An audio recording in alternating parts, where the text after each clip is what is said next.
बहुत सुंदर संवाद है, ध्यान दीजिएगा।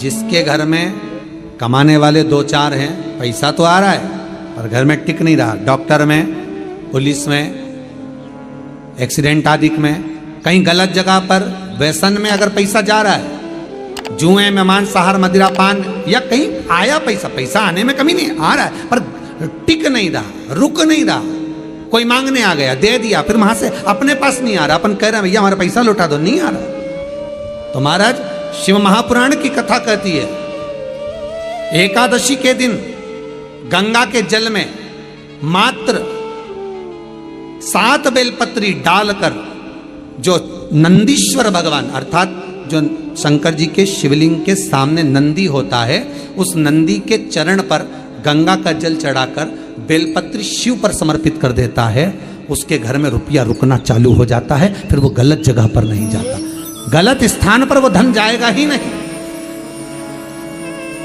बेटा अगर व्यसन में पड़ा हुआ है, मदिरा पान में पड़ा हुआ है, मांसाहार में, जुए आदि में जा रहा है, तुम्हें लग रहा है कि मेरा बेटा गलत मार्ग पर जा रहा है, ये मित्र दोस्ती गलत हो रही है, वो सही जगह पर आ जाए, करना है एकादशी। सबसे पहला नियम एकादशी व्रत का, सबसे पहला नियम है कि आप जिस दिन व्रत करो उसके एक दिन पहले भक्ति का संचार इस हृदय में करो। भक्ति का संचार इस हृदय में कर लीजिए। जिस दिन आप व्रत करो, जैसे एकादशी का व्रत कर रहे हो तो दशमी के दिन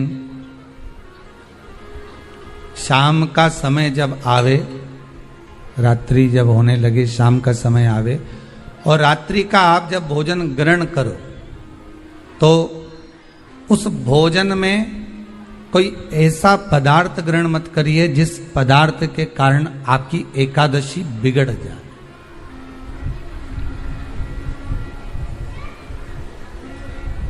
कोई बेकार भोजन हमें ग्रहण नहीं करना,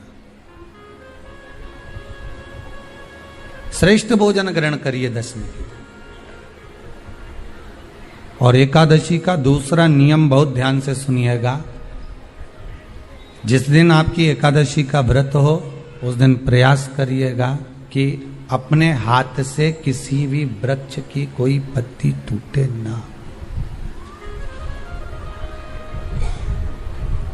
अपने हाथ से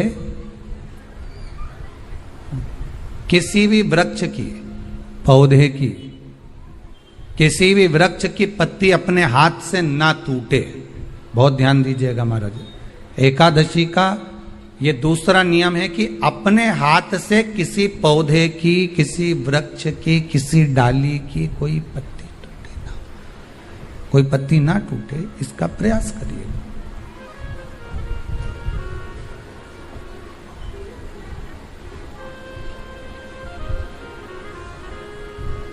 कितना सुंदर व्याख्यान कहा है, कितना सुंदर वर्णन है महाराज कि मात्र एकादशी का व्रत कर लेने पर, मात्र एकादशी का व्रत कर लेने पर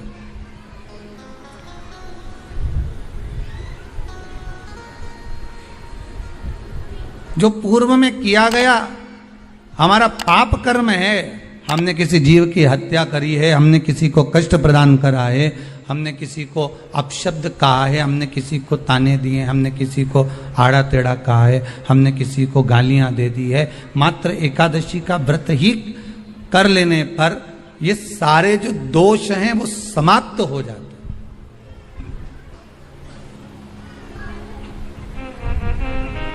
सारे दोष हमारे समाप्ति पर आ जाते हैं।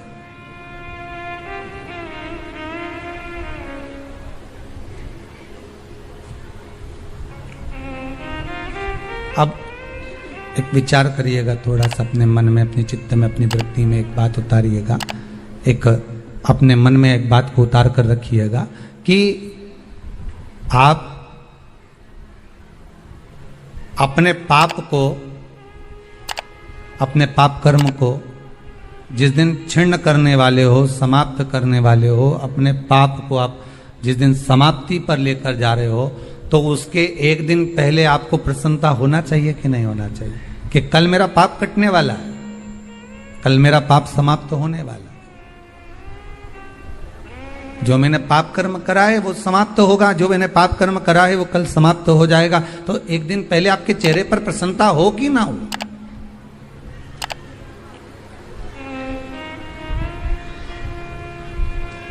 और चेहरे पर वो प्रसन्नता आपके आना चाहिए कि कल मेरा एकादशी का व्रत है, आज दशमी है, कल एकादशी का व्रत है, तो कल मेरी जब एकादशी का व्रत रहेगा तो मेरा ना जाने कितना कितना पाप, कितना असत्य, कितना झूठ, कितना प्रपंच वो समाप्त हो जाएगा। तो इसमें मुझे प्रसन्नता हो, इसमें मुझे आनंदता हो।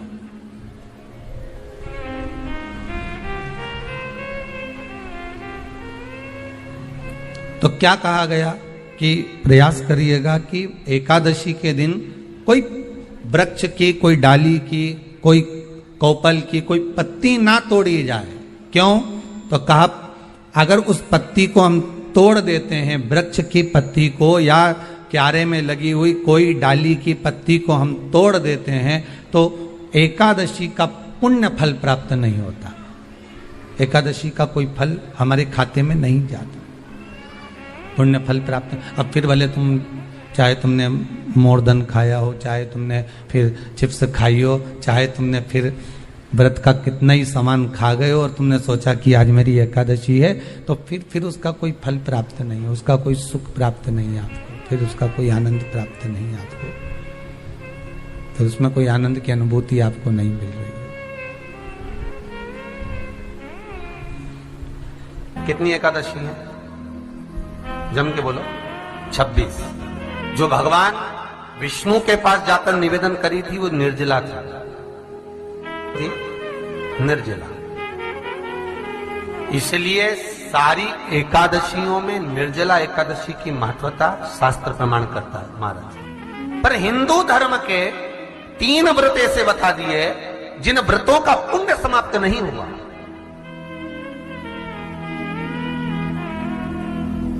हिंदू धर्म के 3 व्रत ऐसे हो गए जिनका पुण्य समाप्त नहीं हुआ महाराज, जिनका पुण्य प्रबलता में बढ़ता गया।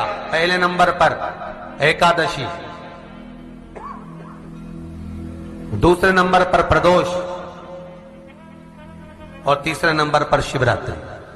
एकादशी आकर खड़ी हुई। अब निर्जला के दिन शिव महापुराण की कथा कहती है, स्कंद पुराण कहती है कि आप वर्ष भर की एकादशी का क्रम भले ना करें, पर निर्जला एकादशी के दिन जो तुलसी हम ठाकुर जी को समर्पित करते हैं, वो तुलसी, ध्यान देना, वो तुलसी अगर मान लो आपके पास में रखी है, निर्जला एकादशी के दिन भगवान ठाकुर जी को, शालिग्राम जी को, लड्डू गोपाल जी को आपके घर में, आपके मंदिर में जो आपने भगवान को तुलसी समर्पित करी है, वो तुलसी मान लो तुम्हारे पास रखी है और कोई व्यक्ति को बहुत ज्यादा कष्ट है शरीर में, बहुत कष्ट है, थोड़ी सी वो तुलसी चढ़ी हुई ठाकुर के चरणारविंद की, आप उस जीव को दो तो सही, आधा घंटा इंतजार करो, स्वास्थ्य में अंतर आना प्रारंभ हो जाता उस निर्जला का। क्योंकि निर्जला ऐसी एकादशी है जिसने जगत में जाकर, देवताओं के पास जाकर निवेदन करा है जग कल्याण। जितनी भी माताएं एकादशी का व्रत करती, बहुत ध्यान से सुनना आज की कथा को, शायद जिंदगी में मिली ना मिली, पर ये कथा का रिश्ता तो बहुत ध्यान से सुनना। स्कंद पुराण यहां तक कहती है कि इस कथा के चरित्र को जो श्रवण कर लेता है उसको 26 एकादशी करना भी नहीं पड़ती। इस एकादशी की केवल ये कथा सुनकर ही वो तर जाता है। बहुत ध्यान से सुनना इसको, कथा को। एकादशी के दिन जब आप जल शंकर को चढ़ाने तो रोज ही जाते, जब एकादशी का दिन रहे और शंकर जी के मंदिर में आप जल समर्पित करें तो 3 बार मुख से स्वधा स्वधा स्वधा या स्वधा स्तोत्र का पाठ, जिसमें 12 श्लोक। 2-4 हैं, पैसा तो आ रहा है पर घर में टिक नहीं रहा। डॉक्टर में, पुलिस में, एक्सीडेंट आदि में, कहीं गलत जगह पर, व्यसन में अगर पैसा जा रहा है, जुए में, मांसाहार, मदिरा पान, या कहीं आया पैसा आने में कमी नहीं, आ रहा है पर टिक नहीं रहा, रुक नहीं रहा। कोई मांगने आ गया, दे दिया, फिर वहां से अपने पास नहीं आ रहा, अपन कह रहे हैं भैया हमारा पैसा लौटा दो, नहीं आ रहा। तो महाराज शिव महापुराण की कथा कहती है एकादशी के दिन गंगा के जल में मात्र 7 बेलपत्री डालकर जो नंदीश्वर भगवान अर्थात जो शंकर जी के शिवलिंग के सामने नंदी होता है, उस नंदी के चरण पर गंगा का जल चढ़ाकर बेलपत्री शिव पर समर्पित कर देता है, उसके घर में रुपया रुकना चालू हो जाता है। फिर वो गलत जगह पर नहीं जाता, गलत स्थान पर वो धन जाएगा ही नहीं। तूने संसार की मांग, तुझे क्या चाहिए? एकादशी ने भगवान विष्णु से कहा, नाथ प्रभु वर दे दो, मृत्यु लोक में जो मनुष्य मेरा व्रत करेगा, चाहे जलचर, थलचर, वायुचर या सांसारिक मनुष्य, मेरा अगर एकादशी का व्रत करेगा, प्रभु उसके यहां धन धान्य वैभव सुख संपदा बढ़ेगी और उस जीवात्मा को नरक नहीं भोगना पड़ेगा, सीधे बैकुंठ का उसको वास मिलेगा। जब जीव आत्मा को लेकर चला जाएगा, यम के दूत जब बंदी बनाकर ले जा रहे होंगे उस जीवात्मा को, जिसके प्राण छूटे होंगे, यम के दूत जब बंदी बनाकर ले जा रहे होंगे, तब मुझे वर दो कि मैं इसका हाथ पकड़कर बेतन्नी से पार उतार कर सारे नरकों से निकालती हुई आपके धाम में लेकर आऊं। भगवान ने वर दे दिया, तथास्तु। हे एकादशी सुनो, मृत्यु लोक का मनुष्य अन्न का त्याग कर कर, क्योंकि अन्न में एकादशी के दिन पाप पुरुष रहता है, अन्न का त्याग कर कर एकादशी के दिन जो मनुष्य तुम्हारा व्रत धारण करेगा, उस व्रत को करेगा और उस व्रत को धारण करेगा, उसकी मनोकामना पूर्ण होकर वो मेरे ही धाम को जाएगा। ये तो हुआ एकादशी के जन्म की कथा। एकादशी कई लोग इसको धन के लिए भी करते हैं, संपदा के लिए। संपदा के लिए अर्थात जिसका व्यापार नहीं चलता, जिसके घर में पैसा नहीं आता, या नौकरी नहीं लग रही, या सर्विस नहीं लग रही, आप अप्लाई कर रहे हो, जगह जगह जाकर इंटरव्यू भी दे रहे हो और पैसा नहीं आता, तो उसके लिए भी प्रयास किया जाता है। पर उसके लिए यहाँ पर जो धन के लिए करते हैं, उसके लिए विष्णुपदी के लिए करते हैं। मतलब जैसे गंगा के जल में तुलसी के 11 पत्ते डाले जाते हैं और उसको किसी भी नारायण के मंदिर में राम कृष्ण शिव शंकर नहीं, राम कृष्ण भगवान विष्णु दत्त आदि जितने नारायण के मंदिर है, उस मंदिर में किसी भी पात्र में, एक छोटे से पात्र में उसको भरकर रखी जाते हैं महाराज। उससे भी जॉब सर्विस नौकरी में सफलता प्राप्त हो जाती है, परंतु वो भी एकादशी को ही होता है। कुछ देर तक पात्र को रखा जाता है, फिर वही पात्र का जल किसी भी वृक्ष के नीचे डाल दिया जाता है, उससे भी नौकरी के लिए फायदा मिलता है। गंगा का जल कोई साधारण नहीं। दशमी, एकादशी और द्वादशी, इन 3 तिथियों पर एक रोटी में थोड़ा सा मीठा रखकर सोमक पितृ का नाम लेकर यदि गाय को खिला दिया जाता है, तो अगर कोई पूर्वज प्रेत योनि में भी पड़ा हुआ होता है, भटक रहा होता है, जिसको पिंड नहीं मिला, जो अचानक मर गया होता है, अधोगति में चले गया होता है, उस जीव की मुक्ति दशमी, एकादशी और द्वादशी, 3 दिन सोमक पितृ का नाम लेकर रोटी में पूड़ी में मीठा रखकर अगर गाय को खिला दिया जाता है ये 3 दिन तक, तो वो पितृ कभी भटकते नहीं है, उनको मुक्ति प्राप्त हो जाती है मोक्ष में। नहीं, एकादशी है कौन, क्यों इसकी इतनी प्रधानता है, क्यों इसकी पुण्यता है, ऐसा क्या है एकादशी में जो इसकी पुण्यता मानी जाए? कौन है ये जो भगवान नारायण तक एकादशी का व्रत करते हैं? सुभद्रा जी को भगवान जगन्नाथ ने, जगदीश ने एकादशी का व्रत कराया था। बद्रीनारायण भगवान को माता लक्ष्मी ने एकादशी का व्रत कराया था। क्यों? चंद्रायण एकादशी व्रत की माता। एकादशी है कौन? तो कहा जिसको व्रत करने पर भगवान नारायण भी जिसका व्रत करते हो, भगवान माता लक्ष्मी जिसका व्रत करती हो, वो एकादशी है कौन? तो शास्त्र वर्णन करता है महाराज, स्कंद पुराण का सुंदर चातुर्मास्य खंड के अंतर्गत वर्णन आया है महाराज। एक बार भगवान विष्णु आनंद में विराजमान थे, पद्मावती और माता लक्ष्मी दोनों उनके पास में विराजी हुई थी। भगवान लक्ष्मी और पद्मावती दोनों बैठी, एक सिर के पास, एक चरण के पास। कुछ समय बाद वहीं पर ब्रह्मदेव का आगमन हुआ। और ब्रह्मा जी आगमन पाकर भगवान नारायण पद्मावती से लगकर उठे और उठकर लक्ष्मी की ओर झुके। झुकने पर इन तीनों के समागम से भगवान नारायण के हृदय चित्त से एक कन्या प्रकट हो गई। उस कन्या का नाम एका था। क्या नाम था? एका। अब 10 उसके गुण इतने प्रबल थे, वो 10 गुण उसके बड़े प्रबल थे कि वो एका जिसको निहारती थी उसको संपदावान बना देती थी। जिसको देख लेती थी उसके जीवन में वो आनंद की अनुभूतियां करा देती थी। एका जिस मार्ग से जाती थी उस मार्ग के द्वार खोल देती थी। एका का पुण्य इतना पुण्य प्रखर। पद्मावती और लक्ष्मी ने कहा, महाराज ये बेटी आपके द्वारा निर्मित हुई है, इसका कन्यादान करना चाहिए। हमारे यहाँ हिंदू धर्म में रीति है, जिस दिन कन्यादान करा जाता है उस दिन व्रत रखा जाता है। अब आजकल रखते कि नहीं रखते हो मालूम नहीं, और कन्यादान करते समय व्रत रखा जाता है। व्रत रखना है, एका का कन्यादान करना है। भगवान बोले कन्यादान करें, किसको दें? एका किसको दी जाए? एका प्रदान किसको करी जाए? पुण्यता किसको दी जाए? भगवान नारायण ने उसी समय, मांग तुझे क्या चाहिए।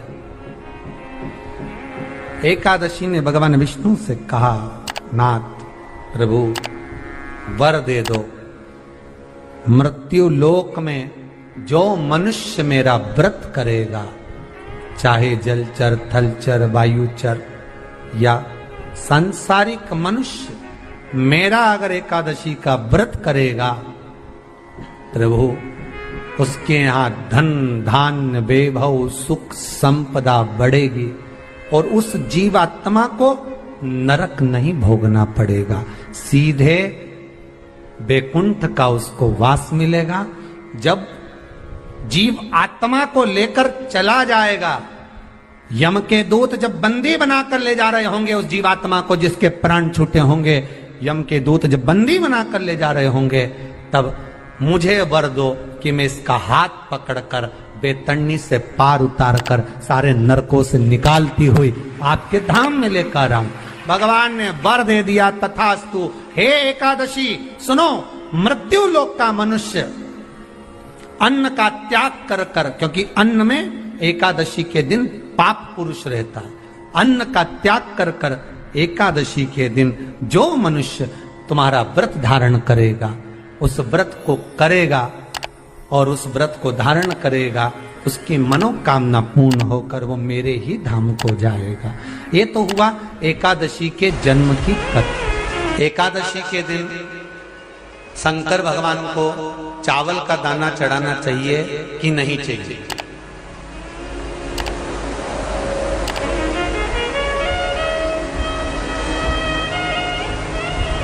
अब बोलो तेरा क्या होगा रे कालिया? है? चलो ठीक है। बीमार व्यक्ति से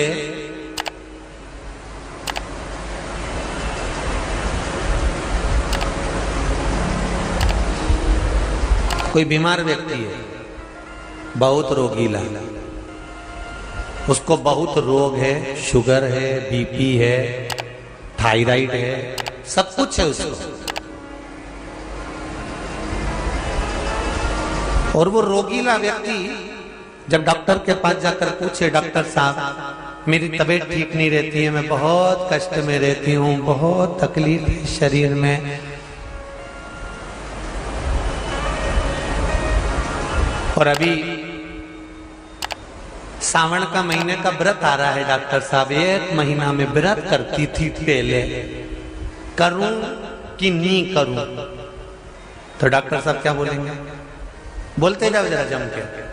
डॉक्टर बोलेगा कि आप व्रत मत करो। डॉक्टर एक बात कहेंगे,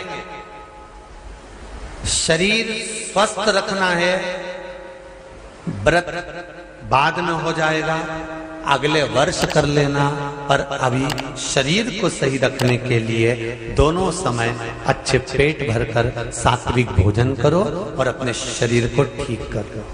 सात्विक भोजन, अपने शरीर को व्रत बाद में भी हो जाए, अगले वर्ष हो जाए।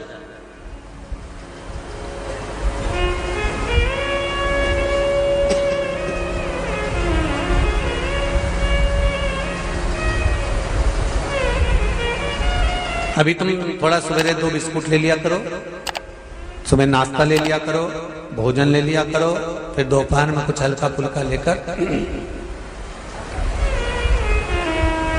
थोड़ी थोड़ी देर में खाते रहना चाहिए। हो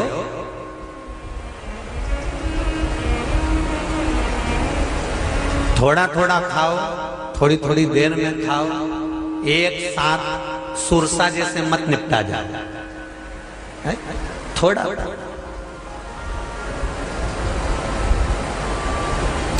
ज्यादा खाओगे और ज्यादा कमाओगे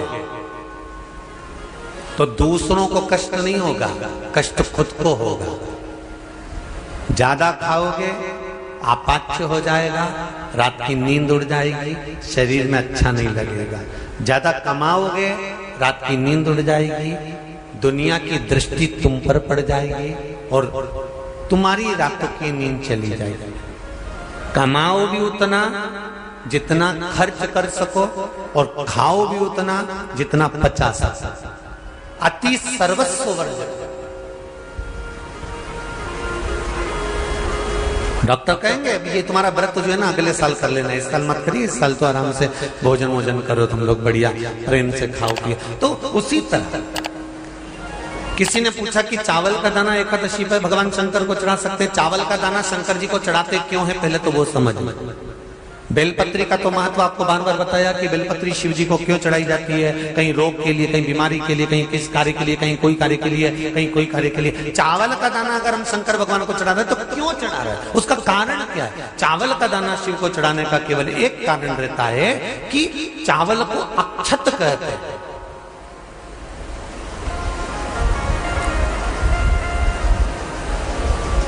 अक्षत का मतलब होता है अक्षय।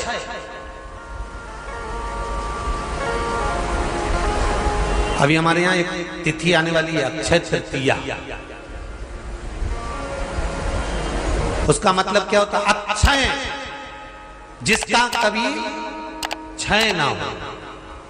जब हम भगवान शंकर को चावल का दाना चढ़ाते हैं, जैसे बहुत ध्यान दीजिएगा महाराज, बहुत समझने वाली बात है, बहुत ध्यान से।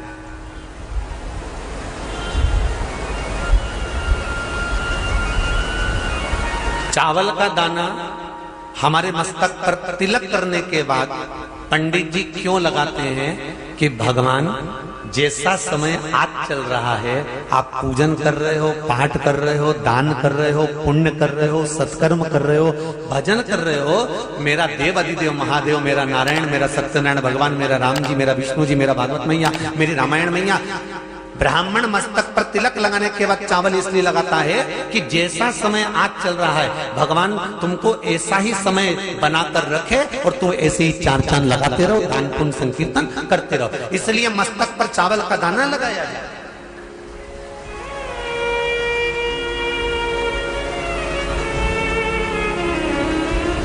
कोई मर जाता है, मरने के बाद जब तक पगड़ी नहीं होती तब तक माथे पर तिलक, चावल का दाना लगाया जाता है। जम के बोलो जरा, नहीं लगाते। किसी पंडित जी से पूछो, ब्राह्मण देवता से पूछो, ब्राह्मण देवता ये कोई मर गया, और हमारा तो नियम है कि हम सिर पे तिलक लगाते हैं, चावल लगाते हैं, या पंडित जी से हम तिलक लगवाते हैं, मंदिर जाते हैं तो मंदिर में जाके तिलक लगवा के हम चावल का दाना लगवाते हैं। क्यों नहीं लगाते? उसका कारण क्या है? जब किसी के मरने के बाद 10 दिन तक, 12 दिन तक मस्तक पर तिलक क्यों नहीं लगाया जाता? 10-12 दिन तक माथे पर तिलक या चावल क्यों नहीं लगाया जाता? उसका कारण है कि ये जो समय आया है, तुम्हारे यहाँ जो गमी हुई है, तुम्हारे यहाँ कोई मर गया है, तुम्हारे यहाँ किसी के प्राण छूट गए हैं, तो ब्राह्मण इसलिए तिलक नहीं लगाता आपको, इसलिए चावल का दाना नहीं लगाता कि ऐसा दिन भगवान अब ना लाए। इसको अमर ना करे, इसको अक्षय ना करे, इसको प्रबल ना करे।